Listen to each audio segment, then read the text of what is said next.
नमस्कार इंडिया का नमस्कार करें स्वीकार। आज की ताजा खबर यही है कि फिल्म निर्देशक अनुराग कश्यप, अभिनेत्री तापसी पन्नू, एक और निर्देशक बहल साहब, इनके यहां पर इनकम टैक्स के छापे पड़े हैं। पूछताछ जारी है, पुणे के होटल में पूछताछ जारी है। और हालांकि कहने को कहा जा सकता है कि भी तो रूटीन वर्क है, अगर इनकम टैक्स डिपार्टमेंट को कुछ चीजें कहीं मिलती है, कोई सुराग मिलते हैं, तो ये तो एक रूटीन की प्रक्रिया है, उनका काम है, इसमें कहीं कोई दो राय नहीं है। लेकिन बदकिस्मती से आज का जो दौर चल चुका है, उस दौर के अंदर अगर कहीं इनकम टैक्स की रेड पड़ती है, अर्थात छापा पड़ता है या कहीं ईडी का नोटिस जाता है, तो लोगों के मन में शंका एक जरूर होती है कि क्या ये कहीं राजनीतिक प्रतिशोध की भावना से, या तो ये छापे नहीं पड़े, या इन लोगों ने कहीं सरकार की किन्हीं नीतियों का तो विरोध नहीं किया। क्या कर सकते हैं, फिलहाल माहौल ऐसा ही बन गया है ज्यादातर मौकों के लिए। और इसमें कहीं कोई दो राय नहीं। आपको याद होगा, अनुराग कश्यप और तापसी पन्नू ये सरकार की नीतियों का मुखर होकर विरोध करते रहे। अनुराग कश्यप का तो आपको मालूम भी, उनके ऊपर एक अभिनेत्री ने भी इल्जाम लगाए थे जो कि झूठे पाए गए। उन्होंने लगाया था जिस दिन और जो भी तारीख उन्होंने कहा था उस समय पर वो हिंदुस्तान के अंदर थे ही नहीं, आदि आदि। खैर, कुल मिलाकर देखते हैं इस आगाज का अंजाम क्या होता है, जो कि आसानी से तो पता चलेगा नहीं। चुनावी घमासान उसी प्रकार चालू है, और चुनावी घमासान में आपको मालूम है कि उत्तर प्रदेश के मुख्यमंत्री योगी आदित्यनाथ ने जिस प्रकार का एक बयान वहां पर दिया या भाषण दिया, भाषण के अंदर उन्होंने कहा कि भाई 2 मई के बाद, अर्थात जिस दिन पश्चिम बंगाल के अंदर परिणाम आ जाएंगे चुनावों को, उसके बाद जो अपराधी किस्म के लोग होंगे वो अपनी जान की भीख मांगते नजर आएंगे या गले में तख्ती लटका कर घूमते नजर आएंगे, आदि आदि इस प्रकार की। ठीक है, आम आदमी इस प्रकार की चीजों से बहुत खुश है, लेकिन इसका एक दूसरा पहलू भी है कि क्या राजनीतिज्ञ को इस प्रकार के शब्दों या इस भाषा का प्रयोग करना चाहिए जिसमें कि सीधा सीधा संदेश ये जाता है कि ये कानून को अपने हाथ में लेने की बात कर रहे हैं, अर्थात इनका न्यायपालिका में किसी प्रकार का कोई विश्वास नहीं है। इस प्रकार के भाषण को यही दर्शाता है। अगर जान की भीख मांगते नजर आएंगे से तो अर्थ क्या हुआ। और उत्तर प्रदेश में ठीक है शुरू में कुछ हुआ, लेकिन उसके बाद आज क्या पोजीशन है आपको भी पता है। तो ऐसे बयान ना दिए जाए, बचा जाए, परहेज किया जाए तो ज्यादा अच्छा। लेकिन वो कहते हैं दिल है कि मानता नहीं। आदित्यनाथ जी हैं कि अपने अंदाज से चूकते नहीं, वो इस प्रकार के अंदाज में अपने शब्दों का ठोक देंगे, फलाना आदि आदि, जिस प्रकार के भी शब्दों के प्रयोग के लिए शुरू से मशहूर हैं, वो आपको सबको मालूम है। लेकिन वही आपको पता उत्तर प्रदेश में किस प्रकार की स्थिति बनी हुई है। कहीं कोई बच्ची, छोटी छोटी 6 साल की बच्ची से बलात्कार, उसकी लाश कहीं मिल रही है। एक और हाथरस का एक और कांड हुआ, एक लड़की जिसको कोई छेड़ता था, एक लड़का गौरव शर्मा नाम का बताया जा रहा है, और उसके विरोध करने पर लड़की के पिता को गोली मार दी और जान से मार दिया गया। देखिए इस बेटी का विलाप, गाँव आए घूमने के लिए। कितने लोग थे जिन्होंने गोली मारी थी? 6-7 लोग थे। 6-7 लोग थे। मेरे पापा को यहाँ गोली मार दी, यहाँ मार देता, यहाँ क्यों मारी थी? क्या बोली थी? पहले उसने बदतमीजी करी। क्या कर रहे थे आज वो खेत पर, क्या कर रहे थे? आलू की खुदाई चल रही थी। मेरे पापा को कोई मतलब नहीं, किसी से आया, उसने मेरे पापा गोली मार दी। क्या नाम है उसने गोली मारी? जिसने गोली मारी उसका नाम पता है आपको? गौरव शर्मा। गौरव शर्मा, गौरव संग्राम। अब समझ नहीं आ रहा कि आप ठीक है खूब प्रचार प्रसार करें, खूब बंगाल में जाएं, आसाम में जाएं, हर जगह जाएं, लेकिन स्टेट में कानून को क्या हो रहा है इस पर भी जरा पैनी नजर की आवश्यकता है। खैर, आसाम के जब चर्चा आ गई तो आपको मालूम है आसाम के अंदर प्रियंका गांधी का दौरा रहा आसाम के अंदर, और प्रियंका गांधी ने वहां पर चाय बागान में जो काम करने वाले लोग हैं, विशेष रूप से महिलाएं, उनके साथ शिरकत की।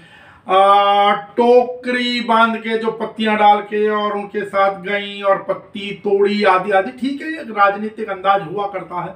लेकिन जो भी है, एक तो खासियत है प्रियंका गांधी के अंदर कि वो कहीं ना कहीं लोगों के अंदर सीधा सीधा घुस जाती है। अब उसी में उन्होंने वहां पर कुछ महिलाओं के साथ में डांस भी किया, वहां का जो स्थानीय डांस है वो भी किया।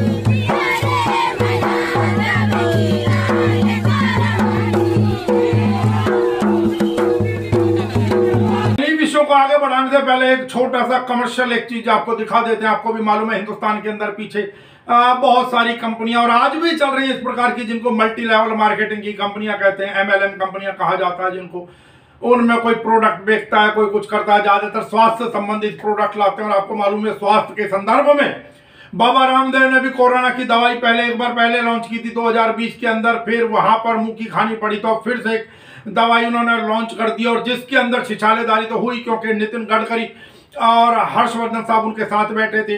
कल परसों आपने देखा भी था कि प्रधानमंत्री नरेंद्र मोदी जी ने भी कोविड का इंजेक्शन लगवाया और प्रचार किया उसका। हालांकि इसके ऊपर प्रश्न ये उठाया गया कि भारत के अंदर 250 रुपए की एक डोज, अर्थात कुल मिलाकर 2 डोज क्योंकि लगेंगे प्रत्येक व्यक्ति को 500 रुपये। अब वो कहते हैं कि 156 रुपए की जब विदेश में यही दवाई आप बेच रहे हैं वहां पर मिल रही है तो यहाँ पर 250 रुपए की क्यों दी जा रही है। इस प्रकार के भी ऑब्जेक्शन विपक्षों के द्वारा किए जा रहे हैं। लेकिन एक दूसरा एक प्रश्न उठता है कि जब प्रधानमंत्री जी ने शुरुआत की इंजेक्शन लगवाकर, तो अब बात यह कि फिर बाबा रामदेव साहब, हालांकि हम तो उनको जिम ट्रेनर रामदेव कहते हैं, कि उनकी उस कोरोनिल का क्या होगा, ये भी एक विचारणीय प्रश्न। खैर, मैं जो चर्चा कर रहा था, जो स्वास्थ्य संबंधित ज्यादा आजकल प्रोडक्ट आते हैं, पहले कई कंपनियां आई, बार बार उनके नाम क्या ले, एमवे हो गई, हर्बल लाइफ होगी और भी दुनिया भर की कंपनी थी।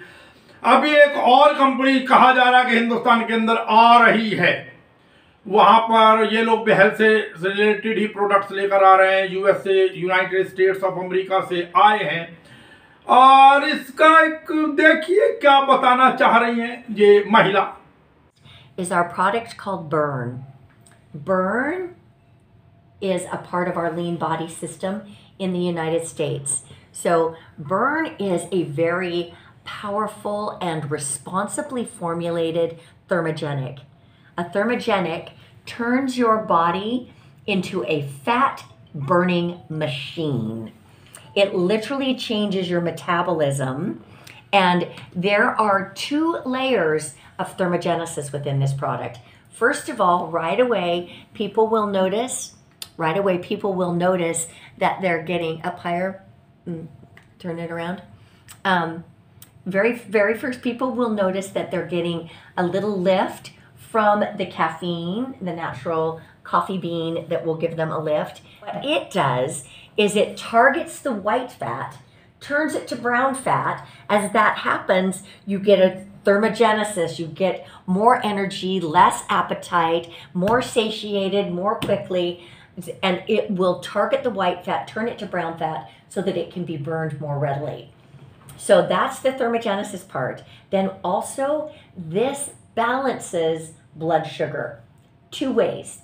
Number 1 is berberine, and the other one's chromium picolinate. So the reason it's so important to balance blood sugar is because, first of all, because of diabetes, right? You know, that's a very serious disease that's plaguing a lot of people, but also because it's impossible to lose weight when you have a blood sugar spike. Because when you eat high glycemic index foods, it creates a lot of blood sugar, your glucose rises because the foods are metabolizing to glucose too quickly when they're high glycemic index. When that happens, in comes insulin. Insulin is a storage hormone. So as soon as a little bit of this glucose has been used, your brain, your liver, for energy in your cells, the rest gets stored as fat. So balancing blood sugar is important for weight loss and for overall health. So अब इससे आगे जो हम चर्चा करना चाह रहे थे कि प्रियंका गांधी जी को आपको दिखाया आसाम वगैरह में सारे में दौरे पर हैं, लेकिन ऐसा नहीं है, बहन दौरे पर है, भाई भी साथ में, राहुल गांधी साथ में। राहुल गांधी ने एक अपना अलग अंदाज अपनाया हुआ है। अब बात यह कि उन्होंने अंदाज तो वही अपनाया, गए हैं भीड़ के बीच में, गए हैं, पुशअप भी मारे हैं उन्होंने, जिसको हम लोग दंड बोलते हैं, दंड भी करके दिखाएं, एक हाथ से भी दंड मार रहे हैं, और सारी की सारी चीजें हैं। कुछ लोगों के साथ पीछे भी आपको दिखाया था, कहीं कुछ लोगों के साथ थोड़ा सा मतलब नाच लेते टाइप, आप कह दीजिए, कुछ भी कर लेते हैं वो, जो कुछ भी करते हैं। बात यह है कि ठीक है, आप आम जनता के बीच में जा रहे हैं, बजाय भीड़ के आम जनता के बीच में जा रहे हैं, वहां लोगों से मिल रहे हैं, घुलने मिलने का प्रयास कर रहे हैं। आप देखना ये कि ये सभी के सभी जितने लोग हैं, क्या ये वोट में कन्वर्ट हो पाते हैं या नहीं, क्योंकि पिछले जो परिणाम रहे कुछ समय के वो ये रहे हैं कि ये लोग आ तो जाते हैं मिलने के लिए, फोटो खिंचवाने के लिए, या ला दिए जाते हैं, कुछ भी कह लीजिए, लेकिन ये वोट्स के अंदर परिवर्तित नहीं होते हैं ज्यादातर ये लोग। हालांकि राहुल गांधी और इनका अपना एक अंदाज है, प्रियंका गांधी का लोगों के साथ जाना, जिसको इंदिरा गांधी का, स्वर्गीय इंदिरा गांधी के अंदाज के रूप में जाना जाता था, वो भी इसी प्रकार घुस जाया करती थी भीड़ के अंदर।